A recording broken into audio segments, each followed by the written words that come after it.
வழி காட்டும் குருவே,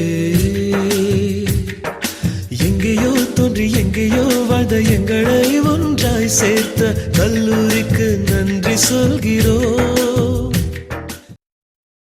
யாழ் இந்து கல்லூரியின் ஆசிரிய பொக்கிசங்களை நேர்முகம் கண்டு அதனூடாக எமது கல்லூரியை ஆவணப்படுத்தும் எங்கள் செயற்திட்டத்தில் எமது பாசத்திற்குரிய கணித ஆசான் சபாநாயகம் ஐயா அவர்களையும் இணைத்திருந்தோம். ஆயினும் இறை சித்தமோ எமது துரதிர்ஷ்டமோ அன்னார் இறையடி சேர்ந்து விட்டார். பாடசாலையில் மிகவும் துடிதுடிப்பானவராகவும் வசீகரமான தோற்றமுடையவராகவும் எல்லோரோடும் பாசத்தோடு பழகுவவராகவும் காணப்பட்ட எமது சபாநாயகம் ஆசானின் ஆத்மா இறையடி சேர பிரார்த்திப்பதோடு அன்னாரின் அனுபவங்களை சபாநாயகம் ஆசானோடு சமகாலத்தில் எமது கல்லூரியில் கற்பித்த திரு நாவண்ணா விமலநாதன் ஐயாவினூடாக எமது ஆவணத் தொகுப்பில் இணைப்பதையிட்டு பெருமையடைகிறது எமது குருகுலம் நேர்முகம் 2 குழுமம்.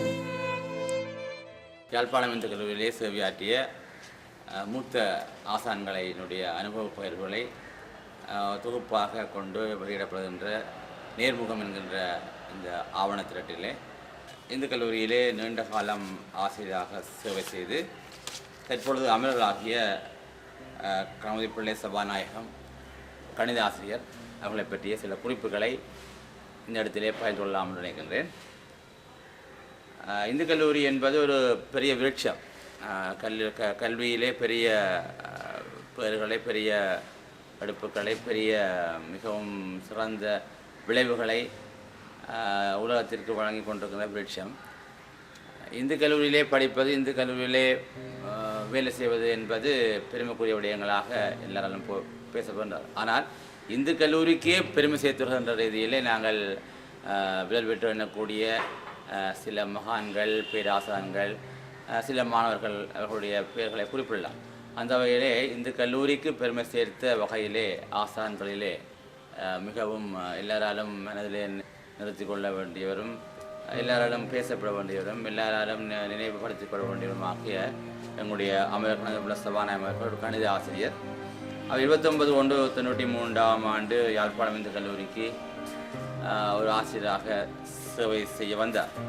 அவர் ஒரு சிறந்த கணித ஆசான் மட்டுமல்ல, ஒரு சிறந்த ஒரு மனிதர் சொல்லலாம் நாங்கள். ஏனென்றால்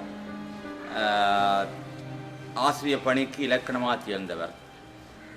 தான் வகித்த எந்த வகிபாகத்தையும் சரியாக திட்டமிட்டு செவ்வனை நிறைவேற்றுகின்ற திறமை வாய்ந்தவர். நல்லதொரு மாணவ சமுதாயத்தை உருவாக்கியவர். அவரிடம் கல்வி கற்ற மாணவர்களின் நடத்தைகளிலே அவரின் செல்வாக்கு மிகுந்து காணப்படும். பணிவு, பொறுமை, சகிப்புத்தன்மை, செயலிலே நேர்த்தி, அனைவரையும் அரவணைத்து போகும் பாங்கு போன்ற நற்பண்புகளை தனது மாணவர்களிடத்தில் நன்றாக வளர்த்தவர். நல்லதொரு கணித ஆசானாக விளங்கியவர். யாழ்ப்பாணம் இந்து கல்லூரி மாணவர்கள் மிகத்திறன் வாய்ந்தவர்கள். அவர்களுக்கு சிறந்த முறையிலே கற்பிக்க முடியாத ஆசிரியர்கள் வெற்றி பெற முடியாது. ஆனால் சபாநாயகம் சிலவர்கள் தனது கணித அறிவு திறனாலும் கற்பித்து திறமையினாலும் மாணவர் மத்தியிலே சிறந்த ஆசானாக இடம் பிடித்தவர். கரும்புகளை மிக அழகாக எழுதுவார். கையெழுத்தும் அழகானது, நேர்த்தியானது. கேட்டெழுதக்கூடிய படங்களை மிகவும் நேர்த்தியாக அச்சு பதித்தது போல வரைவார். சிறந்த கற்பித்தல் முறையை கையாண்டு அதிகமான மாணவர்களை கணிதத்திலே விசேஷத்தை பெற்ற பிரகாரணமாக அமைந்தவர். அது மட்டுமல்ல, கண்டிப்பு கலந்த அன்பு இவருடைய சிறப்பான சுபாவம்.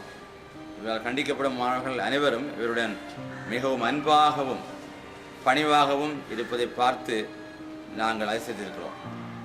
சபாலிங்கம் சார் தனது கல்வி பணிக்கு, தனது ஆசிரியர் பணிக்கு அப்பால் நிறைய பணிகளை சிறந்த முறையிலே ஆற்றியிருக்கிறார்கள். பரீட்சை மேற்பார்வையாக தொழிற்படும் பொழுது இவரது திறமை, நேர்த்தி, சேட்சன் பற்றி எல்லாராலும் விதந்துரைக்கப்படுவார். இவரோட துணை மேற்பார்வையாக செல்பவர்களுக்கு எந்த விதமான சிரமங்களுமின்றி வேலை பயிர்வை சிறப்பாக செய்து கொடுப்பார். யாழ்ப்பாணம் இந்து கல்லூரியிலே கற்பித்தலுக்கு புறம்பாக பலவிதமான பொறுப்புகளை மிகவும் விருப்பம் ஏற்று செவ்வனை நிறைவேற்றி வந்தார்.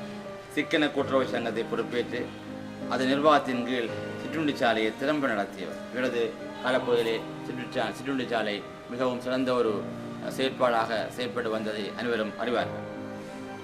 இவரது காலத்துக்கு பின் இப்பொழுது சிக்கன கூட்டுறவு சங்கம் சரியான வழிகாட்டல் இல்லாமல் துவண்டு போய் உள்ளது என்பது உண்மை. அந்தளவுக்கு அர்ப்பணிப்போடு சேவை செய்யக்கூடியவர்களை தற்பொழுது காண்பது மிகவும் அரிதுதான். சபாநாயகம் சார் சக ஆசிரியர்களுடன் மிகவும் அன்பாக பழகுவார். இன்ப துன்பங்களிலே பங்கு கொள்வார். நல்ல ஆலோசனைகளை வழங்குவார். நிர்வாகத்திற்கு மிகவும் ஒத்துழைப்பாக பணியாற்றியவர். பாடசாலை ஆசிரியர்கள் சம்பள கணக்கு பொறுப்பை சரியாக நிர்வகித்தவர். அந்த சம்பள கணக்கு விவரங்களை அவர் கணனி அறிவு இல்லாதவராக இருந்தாலும் கூட ஒரு சிறந்த ஒரு கணித அறிவு இருப்பவரை கொண்டு அந்த சம்பள கணக்கை கணனிமயப்படுத்தி இன்று வரை மிகவும் இலகுவாக அதை செயல்படுவதற்கு துணையாக இருந்தவர். கணித பாட இணைப்பாளராக இருந்தவர். பதித்தவராக செயல்பட்டவர். ஆசிரியர்களாக பொருளாளராக பல்வேறு வைபாகங்களில் தனது அர்ப்பணிப்பான சேவையை செவ்வனையாற்றியவர். பாடசாலை சேவையுடன் மட்டுமல்லாமல் பொது சமய பணிகளிலும் மிகவும் சிறப்பாக நின்று உழைத்தவர். தனது வாழ்விடத்தை அண்மித்த கரணவாய் வெள்ளன் பிள்ளையார் கோவிலில் திருப்பணி வீரர்களை தன்னை முழுமையாக ஈடுபடுத்தி உழைத்தவர். அந்த கோவிலினுடைய வளர்ச்சிக்குடைய பங்கு மிகவும் பெரிதாக உதவி இருக்கிறது. எல்லா விடயங்களையும் தனது மோட்டார் சைக்கிளிலேயே ஓடி ஒரு C90 சைக்கிள் வைத்திருந்தார். அந்த சைக்கிளிலேயே சகல விடயங்களையும் ஓடி திரிந்து செய்கின்ற ஒரு மனப்பாங்கு பெற்றிருந்தார். இவ்வாறு பலவிதமான பரிமாணங்களிலே தன்னை முனைப்புடன் வெளிப்படுத்தி வாழ்வாங்கு வாழ்ந்த அமரர் சபாநாயகம் நல்லதொரு குடும்பத்தினராகவும் வெற்றிகரமாக செயற்பட்டவர். அன்னார் மருத்துவ சிகிச்சையின் காரணமாக பல துன்பங்களுக்கு ஆளாகி வீட்டிலே குடும்பத்தார், நண்பர்கள், அயலவர்கள் அனைவரும் கலங்கி நிற்க இவ்வுலக வாழ்க்கை நீத்து இறைவனடியிலே சேர்ந்து விட்டார். அந்த வகையிலே அமரர் சபாநாயகத்துடைய பணி ஒரு ஆசிரியர்களுக்கு ஒரு முன்னுதாரணமாக நாங்கள் எடுத்துக்கொள்ள வேண்டியிருக்கிறது. இன்றைய காலகட்டத்திலே அவரை போன்ற மனிதர்களுடைய நினைவு என்றும் எங்கள் மத்தியில் இருந்தால் நாங்களும் ஒரு சிறந்த ஆசிரியராக, சிறந்த ஒரு கல்வி பணியாளராக நாங்கள் வேலை செய்வதற்கு நிச்சயமாக ஒரு உதவியாக, ஒரு உந்து சக்தியாக இருக்கும் என்று கூறி அவருடைய நினைவுப்பவர்களை நான் இத்துடன் நிறைவு செய்கின்றேன். நன்றி, வணக்கம். எமது வேண்டுகோளை ஏற்று சபாநாயகம் ஐயாவின் புகைப்படங்களை எமக்கு தந்துதவிய அவரது குடும்பத்தாருக்கும் சபாநாயகம் ஐயாவின் நினைவுகளை எங்களோடு பகிர்ந்த திரு நாவண்ணா விமல்நாதன் ஐயாவிற்கும் குருகுலம் குழுமம் சார்பாக எங்கள் மனமார்ந்த நன்றிகள்.